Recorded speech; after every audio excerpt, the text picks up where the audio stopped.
Every single day, without knowing it, you consume the work of billions of invisible organisms that have been quietly transforming human civilization for over 10,000 years.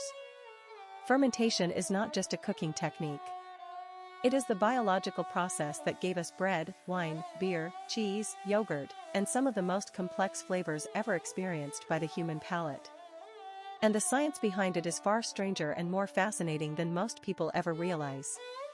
In the next 10 minutes, you are going to discover exactly how fermentation works at a cellular level, why ancient humans stumbled onto it completely by accident, and how the same fundamental process that makes your sourdough loaf rise is also responsible for that glass of wine on your dinner table. But here is the part that genuinely surprises most people: the organisms doing all of this work are not following a recipe. They are simply trying to survive. And that survival instinct is what creates some of the most extraordinary flavors on Earth. Fermentation is one of the oldest forms of food transformation known to humanity. Archaeological evidence from sites in China, the Middle East, and Georgia suggests that humans were deliberately fermenting beverages as far back as 7000 BCE. That is roughly 9,000 years ago. Long before written language, long before organized agriculture as we understand it today, our ancestors had figured out that certain foods left in specific conditions would change in ways that made them more enjoyable, more intoxicating, and crucially, safer to consume. The preservation aspect of fermentation was not accidental. It was one of the primary reasons early human populations embraced it so enthusiastically. But what exactly is happening during fermentation? At its core, fermentation is a metabolic process in which microorganisms, primarily yeasts and bacteria, break down sugars in the absence of oxygen and convert them into other compounds. The most common end products are alcohol, carbon dioxide, and various organic acids. This is called anaerobic respiration, meaning it happens without oxygen. When yeast cells consume glucose, they produce ethanol and carbon dioxide as byproducts. When bacteria ferment sugars, they often produce lactic acid or acetic acid instead. These chemical outputs are what give fermented foods their distinctive tastes, textures, and aromas. Now let us talk about bread, because bread is arguably the most universal fermented food in human history. The leavening of bread relies on yeast, specifically the species Saccharomyces cerevisiae, which translates loosely to sugar fungus of beer. When this yeast encounters the sugars present in flour, released when enzymes break down starch, it begins consuming those sugars and producing carbon dioxide gas. That gas gets trapped within the gluten network of the dough, causing it to expand and rise. The ethanol produced during this process evaporates during baking, which is why your bread does not taste like beer. What remains is a light, airy, complex structure with a depth of flavor that plain unleavened dough simply cannot achieve. Sourdough bread takes this process even further. A sourdough starter is not just yeast. It is a carefully cultivated ecosystem of wild yeasts and lactic acid bacteria working in tandem. The bacteria produce lactic and acetic acids, which give sourdough its signature tang. The ratio of these acids, controlled by hydration levels, fermentation temperature, and timing, determines whether your sourdough tastes mildly sour or sharply acidic. A well-maintained sourdough starter can remain viable for decades, even generations, and some bakeries around the world claim their starters are over 100 years old. But here is what nobody talks about: the microbiome of a sourdough starter is directly influenced by the hands of the baker.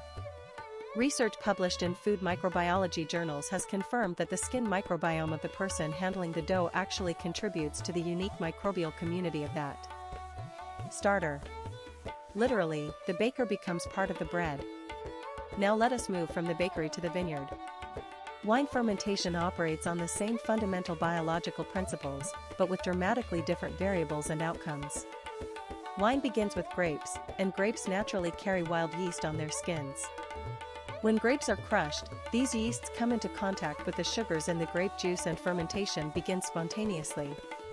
However, most modern winemakers use carefully selected commercial yeast strains to ensure consistency and predictability.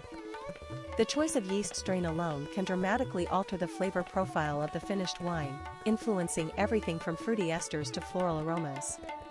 During wine fermentation, yeast converts the natural sugars, primarily glucose and fructose, into ethanol. The process continues until either all the sugar is consumed, producing a dry wine, or the alcohol concentration rises high enough to kill the yeast, leaving residual sugar behind in what becomes a sweet wine. Temperature is critical here. Red wine fermentation typically occurs between 70 and 85 degrees Fahrenheit. White wine fermentation happens cooler, usually between 45 and 60 degrees.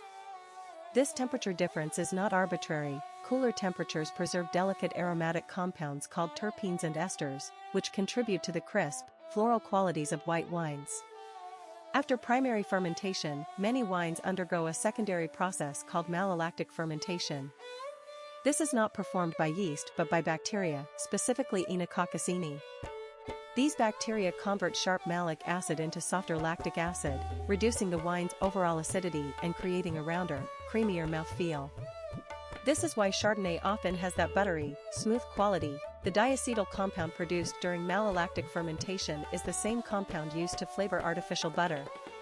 The chemistry of flavor is remarkably consistent across very different contexts. Beer fermentation shares much of its science with wine, but the raw materials and process differ significantly.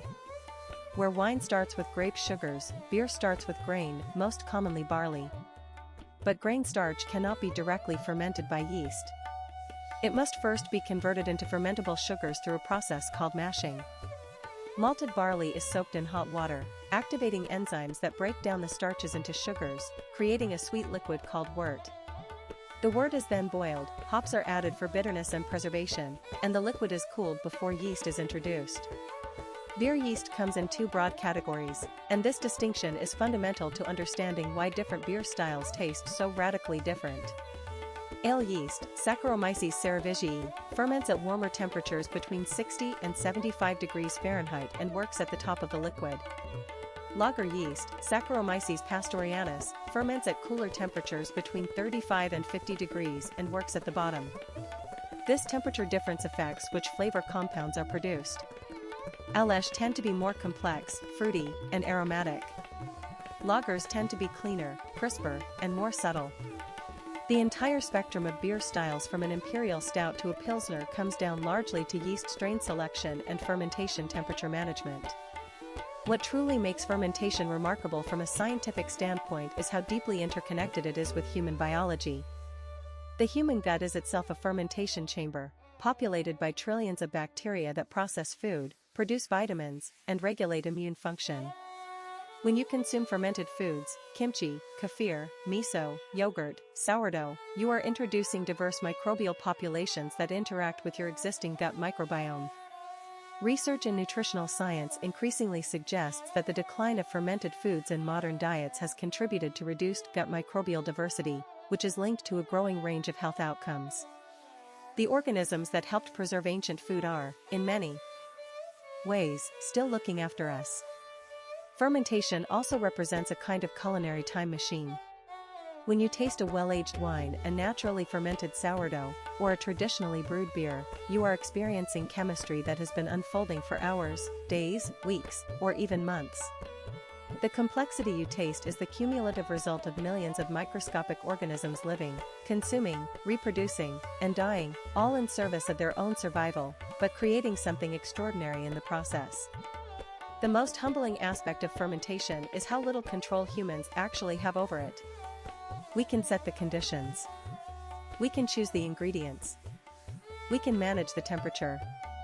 But the actual transformation, the conversion of simple sugars into the flavors that define entire culinary traditions, is performed entirely by organisms we cannot see with the naked eye. Before you go, if you learned something valuable today, hit that like button right now. Subscribe to Flavor Vault for a brand new video every single day. We will see you in the next one.